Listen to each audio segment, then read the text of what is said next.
Hello, my name is Gracia Sanchez and I'm gonna talk about treatment choice for diabetic macular edema.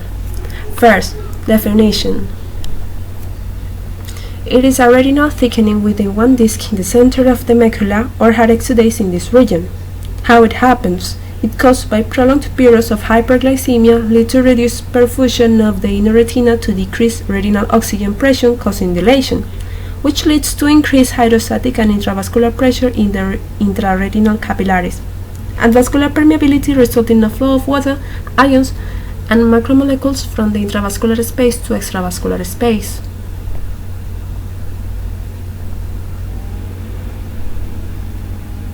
The human eye is a complex organ that provides one of our most treasured senses, sight. At the back of the eye is a region called the macula, which is a specialized area of the retina that is responsible for central vision. The center of this region is known as the fovea. The retina is the light-sensitive inner lining of the eye, which contains nerves, blood vessels, and photoreceptor cells referred to as rods and cones. Diabetic macular edema, or DME, occurs as a result of increased vascular permeability, which promotes the accumulation of fluid and protein deposits in the macular region of the retina. This causes retinal swelling and damage, leading to visual impairment. The VEGF-A is a protein which promotes vascular permeability via the activation of its receptor found on the surface of endothelial cells. In DME, elevated VEGF levels increase vascular permeability by loosening the tight junctions between endothelial cells and the walls of the capillaries. As the junctions loosen, the intravascular fluid leaks out into the surrounding tissues of the retina. Increased vascular permeability promotes the formation of macular edema and the deposits of hard exudates, both of which disrupt the morphology of the retina and may lead to visual impairment. Patients suffering from visual impairment due to DME may experience blurred central vision. Ranibizumab, known as Lucentis, is a humanized monoclonal antibody fragment that binds to and inhibits multiple isoforms of VEGF-A.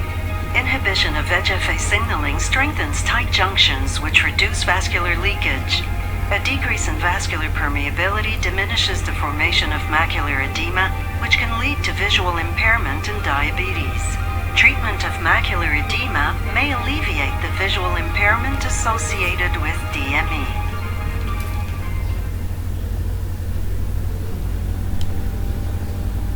Application in medicine.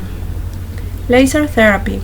The mechanism of action of laser is mainly based on the destruction of ischemic retina, leading to improved oxygenation of neighboring retinal areas, reduced production of pro-angiogenic factors, and also release of cytokines from the retinal pigment epithelium and Macular cells.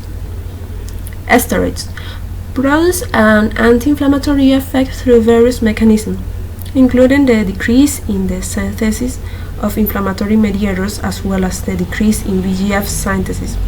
Intravitreal treatment with glucocorticoids has been found to significantly decrease the inflammatory process with improved BRB function through inhibition of ICAM1 expression. Surgery. PPV has been suggested as a potential treatment option for DME just for patients with associated vitreoretinal traction. Anti-VEGF agents. Bevacizumab is a monoclonal antibody that binds to and inhibits all VEGF isoforms. It was designed for a prolonged retention in serum. The Fc region of bevacizumab antibody bind and specific receptors that are highly expressed in vascular endothelial cells.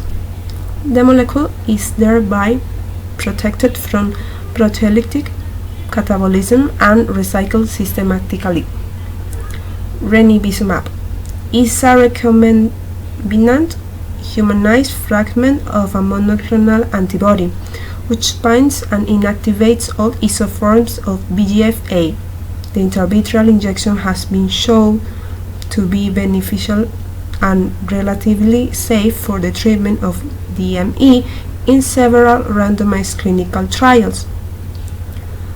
Aflibercept is a recombinant decoy receptor type of inhibitor of VEGF and placental growth factor that has shown efficacy and safety in adequate trial in DME.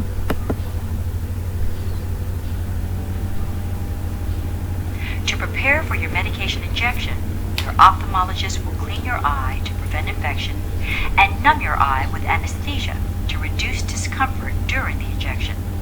Your pupils may be dilated or widened with dilating eye drops.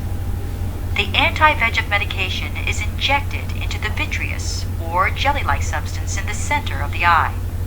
You may feel pressure in your eye when the medication is injected. Your ophthalmologist will also perform laser surgery to help reduce swelling of the macula. An anesthetic is used to numb your eye, and a special contact lens is placed on your eye to help keep the eye from moving and to focus the laser. It is important to keep your eyes as still as possible during the treatment. The procedure takes about 15 minutes. With focal laser treatment for macular edema, a laser is aimed at specific areas on the retina to seal off leaking blood vessels. The laser is not focused directly on the center of the macula, since this would affect your central vision. The goal is to reduce blood vessel leakage around the macula to help reduce swelling and slow vision loss.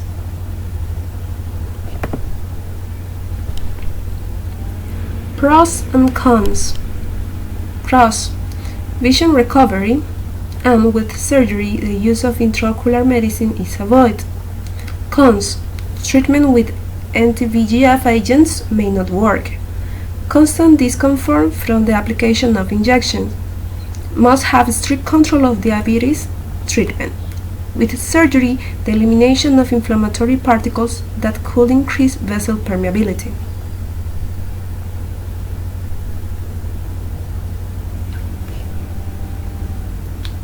So I think there are a lot of myths with taking care of patients who have diabetes and diabetic macular edema. The first is that I think what we realize is that angiography is probably the gold standard still for determining retinopathy. We haven't got as good as we could with OCTA and looking at wide field imaging and wide field impact. What we realize is that there are a lot of non-perfusion that we don't necessarily see on clinical examination.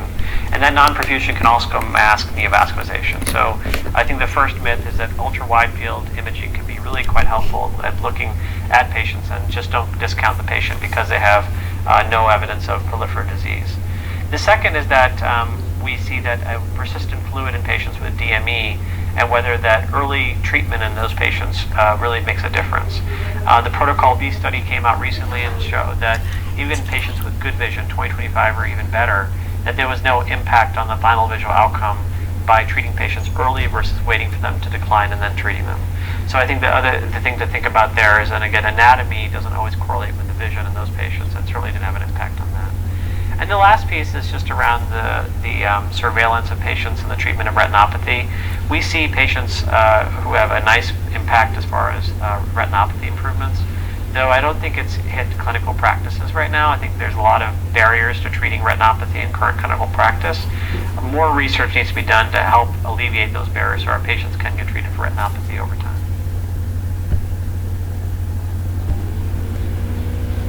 Issue applied in Ecuador. In Ecuador, diabetic macular edema is a little-known fundus pathology, as different investigations demonstrate, even more in people living with diabetes and DME in rural areas because they don't have effective access to public health.